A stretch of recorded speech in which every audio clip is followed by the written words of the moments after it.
तो चलिए अब डिस्कस करते हैं किरचॉफ्स सेकंड लॉ, जिसको हम बोलते हैं किरचॉफ्स वोल्टेज लॉ, और शॉर्ट में आप बोल सकते हैं KVL।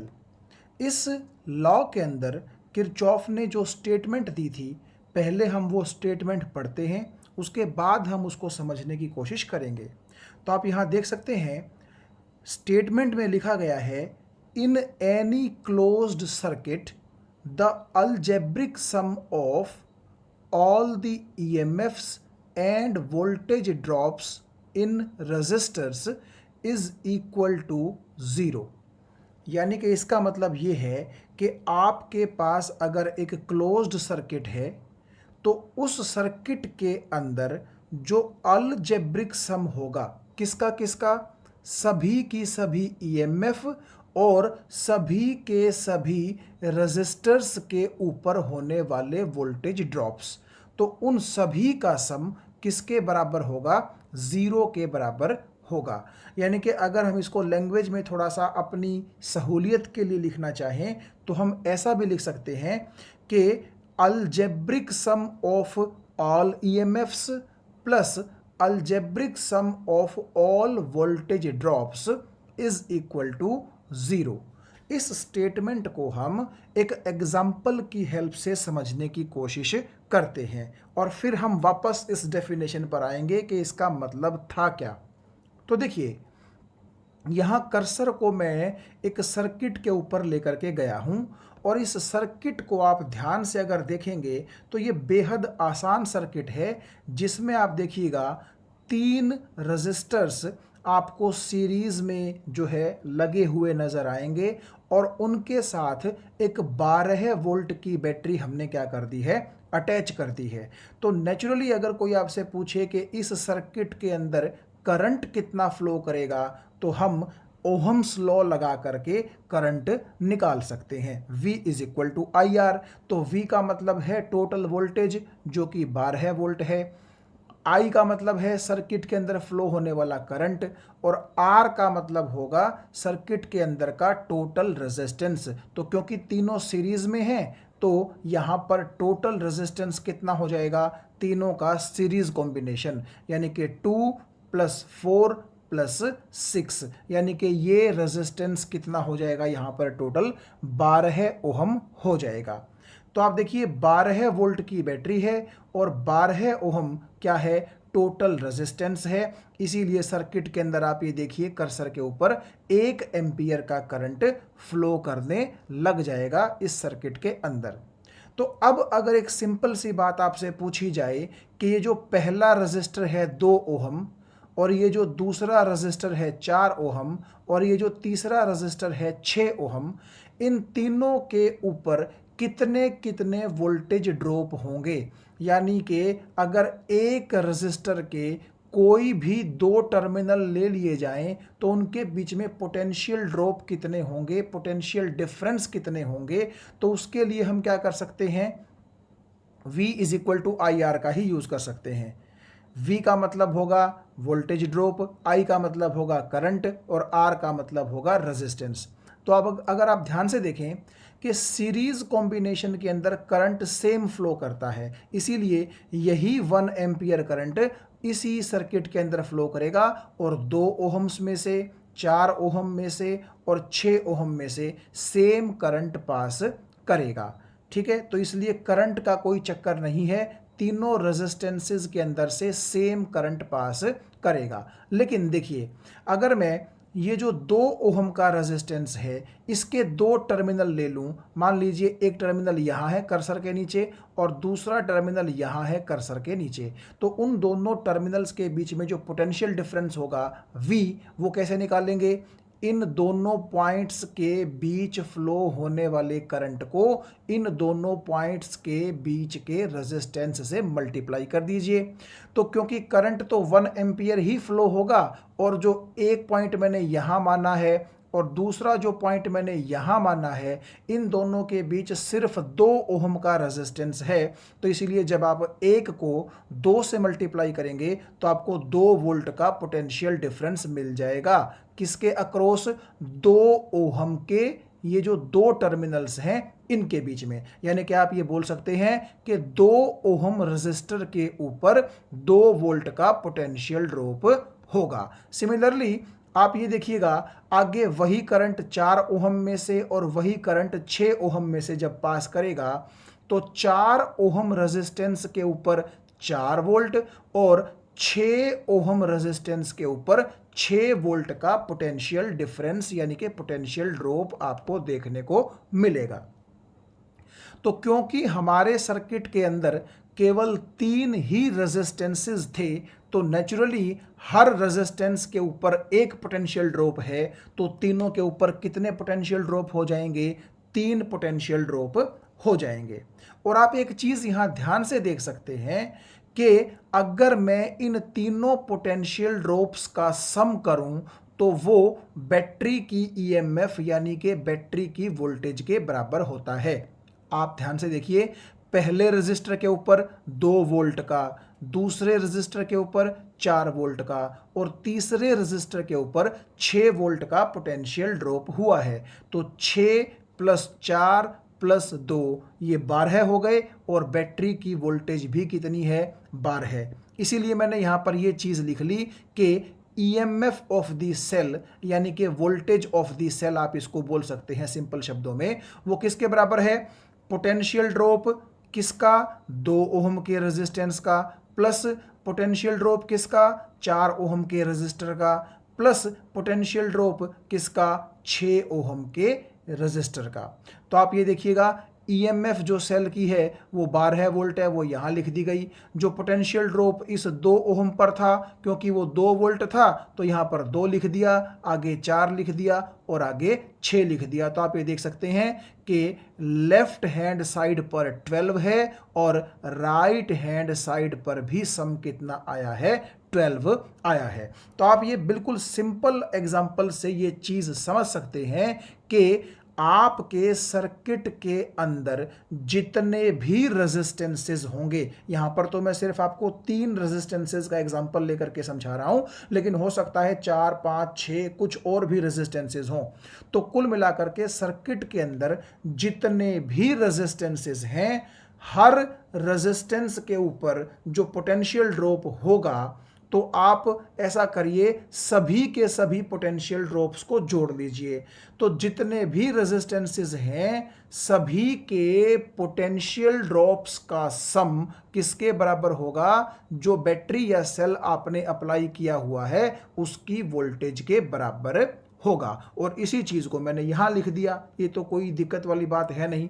अब इस चीज को आगे हम थोड़ा सा एक दूसरे ढंग से लिखेंगे और इस चीज को आप ध्यान से देखिएगा। देखिए, इस 12 को मैंने यहीं रखा और ये 2 और ये 4 और ये 6, इनको जब मैं लेफ्ट साइड में लेकर के जाऊंगा तो आप जानते हैं ये तीनों नेगेटिव हो जाएंगे। और इसीलिए इस मैथमेटिकल एक्सप्रेशन पर अगर आप ध्यान से देखें तो इसमें क्या लिखा हुआ है? 12 - 2 - 4 - 6। तो क्योंकि 12 में से आप 12 घटा रहे हैं तो ये चीज किसके बराबर आएगी? 0 के बराबर आ जाएगी। ये बात ठीक है। इसी चीज को नीचे एक लाइन में देखिए, मैंने थोड़ा सा और चेंज करके लिखा है। ये जो 12 था उसको मैंने +12 लिख दिया, कोई दिक्कत नहीं है। -2 को -2 ही रहने दिया, -4 को -4 ही रहने दिया, -6 को -6 ही रहने दिया। बस किया क्या कि इन ब्रैकेट्स के बाहर आप देख सकते हैं मैंने ये प्लस के साइन लगा दिए, क्योंकि ऐसा करने से मैथमेटिकल जो हमारे पास चीज़ें हैं वो चेंज नहीं होंगी। तब भी आप ये देखिएगा, इस प्लस और इस माइनस की वजह से नेट तो साइन किसका आएगा? माइनस का ही आएगा ना। तो बेसिकली 12 - 2 - 4 - 6। तो ऊपर वाली जो ये लाइन थी जिसके ऊपर कर्सर चल रहा है, इसको जस्ट मैंने एक थोड़ा सा ब्रैकेट्स के तौर पर लिख लिया है, एक नए ढंग से लिख लिया है। अदरवाइज तो ऊपर वाली लाइन का भी और इस नीचे वाली लाइन का भी मतलब क्या है? सेम ही है। बस यहां से हम एक चीज ये देख सकते हैं कि हमने क्या किया, इस लाइन में जहां पर कर्सर अभी घूम रहा है वहां पर तो मैंने एक तरफ तो रख ली थी सेल की वोल्टेज यानी कि सेल की ईएमएफ, और दूसरी तरफ मैंने रखे थे सभी पोटेंशियल ड्रॉप्स या फिर सभी पोटेंशियल डिफरेंसेस। लेकिन यहां मैंने क्या किया, ईएमएफ ऑफ सेल जो थी वो आपके इक्वल टू के निशान के लेफ्ट साइड में थी, तो इन सभी पोटेंशियल ड्रॉप्स को भी मैं कहां ले आया, इक्वल टू के साइन के लेफ्ट साइड में ले आया। यानी कि बेसिकली ईएमएफ और जो पोटेंशियल ड्रॉप्स थे वो मैंने सभी लेफ्ट साइड में एक साथ इकट्ठे कर दिए। इसीलिए आप ये देखिए राइट साइड में मेरे पास क्या बचा, 0 बचा। खैर आप यहां देखिएगा ध्यान से, यहां पर मैंने एक और तरीके से इसको लिखा है। अभी बात करते हैं कि इनका मतलब क्या है। तो यहां पर जो ये था कि 12 is equal to 2 plus 4 plus 6, यहां पर ये वही चीज है। बस इस बार मैंने क्या किया, इस बार मैंने 2, 4 और 6 को तो चेंज नहीं किया। ये जो 12 था इसको मैं लेफ्ट से कहां ले आया हूं, राइट साइड में ले आया हूं। इसीलिए ये अपना साइन चेंज करके, यानी कि यहां इसका साइन प्लस था और यहां इसका साइन कैसा हो गया, माइनस हो गया। तो आप ये देखिएगा 2 की जगह +2, 4 की जगह +4, 6 की जगह +6, और ये जो 12 इस साइड आया था माइनस, ये मैंने यहां पर -12 लिख दिया। तो यहां पर भी 12 में से 12 माइनस हुआ है तो 0 बचा है, और यहां पर भी आप देखिएगा 12 में से 12 ही माइनस हुआ था तो यहां पर क्या बचा था, 0 ही बचा था। यानी कि आप ये बोल सकते हैं कि ये जो लाइन है जिस पर कर्सर मैं अभी फिरा रहा हूं, इस लाइन को लिखने के सिर्फ 2 ढंग हैं। एक ढंग ये है और दूसरा ढंग ये है। दोनों एक ही लाइन को लिखने के ढंग हैं, लेकिन हमने इनमें बेसिकली क्या किया है, हमने ईएमएफ को और पोटेंशियल ड्रॉप्स को एक ही तरफ रख लिया है। यहां पर तो हमने सभी को कहां रख लिया था, इक्वल टू के निशान के लेफ्ट में, जबकि यहां कहां रख लिया है, इक्वल टू के निशान के राइट में। वो कोई दिक्कत नहीं है। सिर्फ आप एक चीज यहां देख सकते हैं कि यहां पर 12 प्लस का था और यहां पर 12 माइनस का है। यहां पर 2, 4, 6 माइनस के थे और यहां पर 2, 4, 6 कैसे हैं, प्लस के हैं। इसका जिक्र हम अभी करेंगे कि ये प्लस माइनस के साथ हम इतना ज़्यादा क्यों जो है ध्यान दे रहे हैं इनके ऊपर, ये बात हम जस्ट अभी करेंगे। तो कुल मिलाकर के बात ये है, जैसे कि आप यहाँ स्टेटमेंट में देख सकते हैं कि इक्वल टू के निशान के इस साइड क्या है, 0। तो इसका मतलब है इक्वल टू का निशान जो है उसके इस साइड 0 है, या फिर इक्वल टू का जो निशान है उसके इस साइड 0 है। उससे फ़र्क नहीं पड़ता। फ़र्क ये पड़ता है कि आपने सभी ईएमएफ और पोटेंशियल ड्रॉप्स का जो सम है वो कहाँ रखा है, एक तरफ रखा है। यहाँ आपने रखा है लेफ्ट साइड में और यहाँ आपने रखा है राइट साइड में। वो कोई दिक्कत नहीं है, कहीं भी आप रख लीजिए। तो एक बार अगर मैं स्टेटमेंट पे फिर वापस आऊँ तो देखिए इसमें क्या कहा गया है किरचॉफ के वोल्टेज लॉ में, कि जो अलजेब्रिक सम है किसका, सभी ईएमएफ्स का और सभी वोल्टेज ड्रॉप्स का, वो 0 के बराबर होता है। तो क्या ये बात यहां से आपको समझ में नहीं आती? देखिए जब आप ये 12, -2, -4 और -6 को आपस में जोड़ रहे हैं, बेसिकली आप ये देखिए इस प्लस साइन की और इस प्लस साइन की और इस प्लस साइन की मैं बात कर रहा हूं।